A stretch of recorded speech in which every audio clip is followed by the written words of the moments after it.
Привет из Дубая. С вами передача «Голубь мира», где разбираем крутые навыки.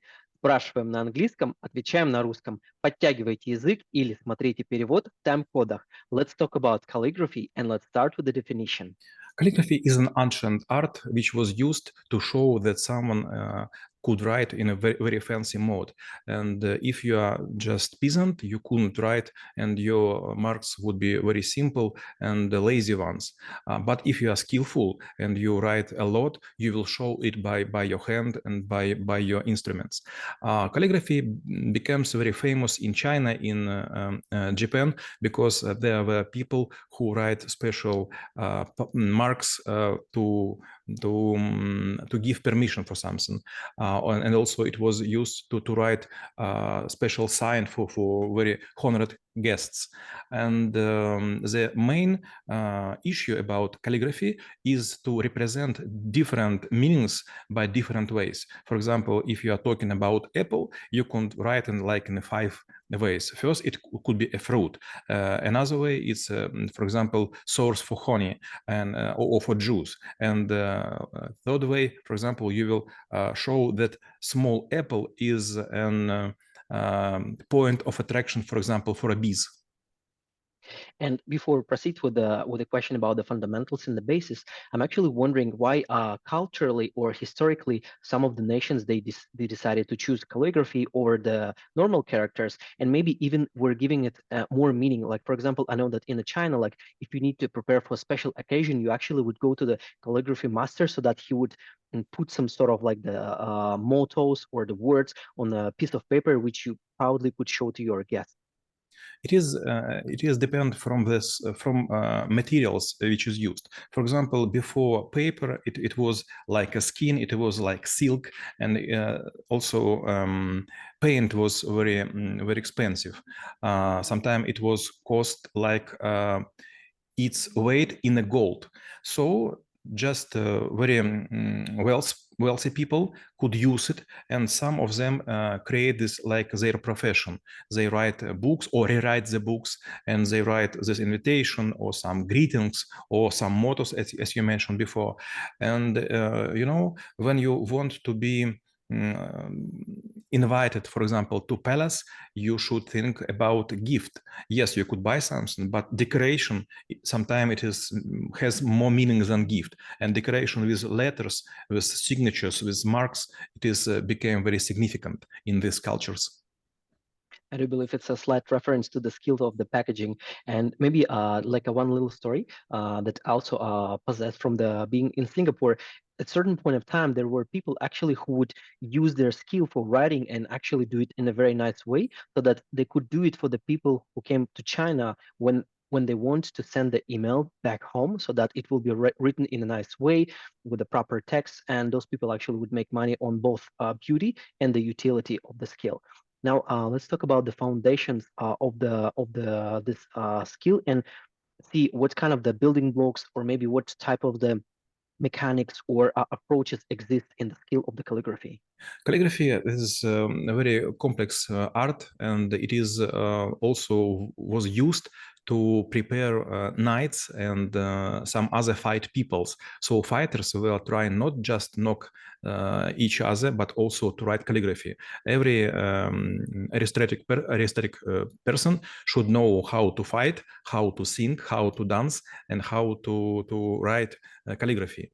And this because of very skillful way how to do it. You should use a special material, special paint, special I don't know, brush, and so on. And usually you should first have imagination which is going far away. So you should go out of your conscience to find new meaning of the word or words, and write it in a recognizable way, but in a new one. If one master will see work of another, he will be amused, because everyone has a jealousy about good things and about good findings. When we're talking about the masters, obviously there were people who were like a pillars of the calligraphy and really made the subtle arts. So, what are the steps their apprentices would need to go through, or maybe go through some turns or like a turn paper in order to achieve this level of the skill that would move them to above everyone else? If you write, for example, hieroglyph for very first time, you will use very short and very modest marks, and it will look like a pupil's work, and everyone will understand that you do it not often. But if you make it every day, sometime you will write in a one movement, very complicated movement, just single line. So all the marks would be made with small touches, brush by brush, or on the silk or on the paper. But you will understand this unseeable way how it was made, and this is a very famous way how to make this calligraphy. So when you make these marks separately, one by one, it is not worth of the paper. But if you make it as complex as it possible, but with one movement, it is a high level job. And when we're talking about the mechanics itself, obviously there might be something else behind of just like a moving your hand in order to achieve certain results. What other skills, or maybe what other experiences, or any other things that the master would need to possess in order to create the truly masterpiece that would last for ages? First, you should make all calligraphy by one touch. So no one make draws. Everyone make it as a new from the very first time. Second, you should put in this picture poetry. So it should be recognizable as a word, but also it should be recognizable but by your hand. So everyone should understand, yes, it was made by Maxim, but no one else. And last one is the dedication. So you should make it in the most clearest way. So you should find the most purest meaning of the words you are writing down. So, and what are the steps the apprentice or pupil would need to achieve from the stage when even the paper would be feeling ashamed to have some sort of like a hieroglyphs on it, till the day when even the emperor would be really proud to have some sort of piece of the master in their chamber? I have never seen emperor in my life, but I was learning in emperor school for calligraphy in Japan. I was wearing special clothes. I was wearing special wooden boots. I was taking special, I don't know how to say this, plate with dark paint. I was using this brush. By the way, it is made from pit of the squirrel. And then I was given several papers and I was trying to make, and suddenly, as it was expected by me, I was disturbed by a teacher, and he told me, never use good materials when you have no thoughts. And he gave me a piece of chalk, and I was writing everything on the wooden box, I don't know, maybe for 3 weeks.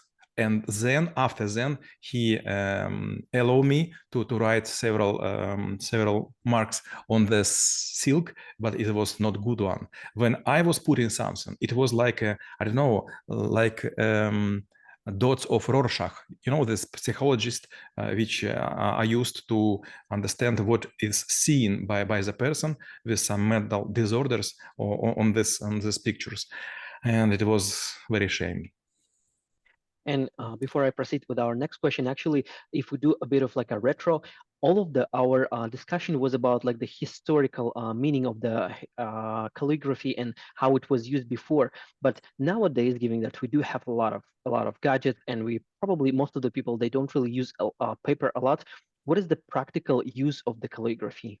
Let me just show, I will explain something just in a plain mode. For example, this is my signatures I'm using for different days of weeks and also for different occasions. And you will find that all of them have a bit similar, but there is also difference. For example, I will show once more. Okay, so I have like 12 to 14 ways how to put this sign, and this is very meaningful for me because I was chief of bank, so I should know for sure if this document was signed by me or my deputy or maybe by some fraudster. So I use a lot of different meanings, and first of them I told already, this is day of the week. Second, this is team, and also the I don't know how to say level of importancy. So even now I use calligraphy because I was working in Germany and also in Japan. In Germany, I was learned how to use signature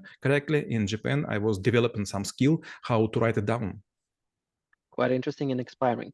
And my last question will be how knowing about calligraphy could help to make this world a better place.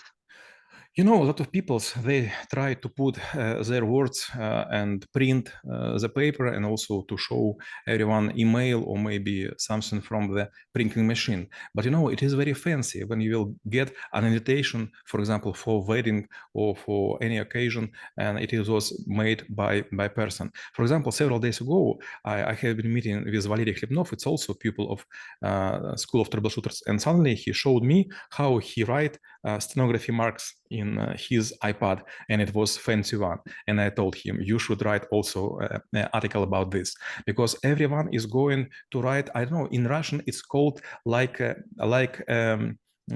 writing by the leg of the chicken. Right. Yeah, you probably could use this word in the English too as well. And I confirm, Valeria's writing actually quite very nice. А мы рассмотрели навык каллиграфия и чем он полезен именно вам. Всем мира.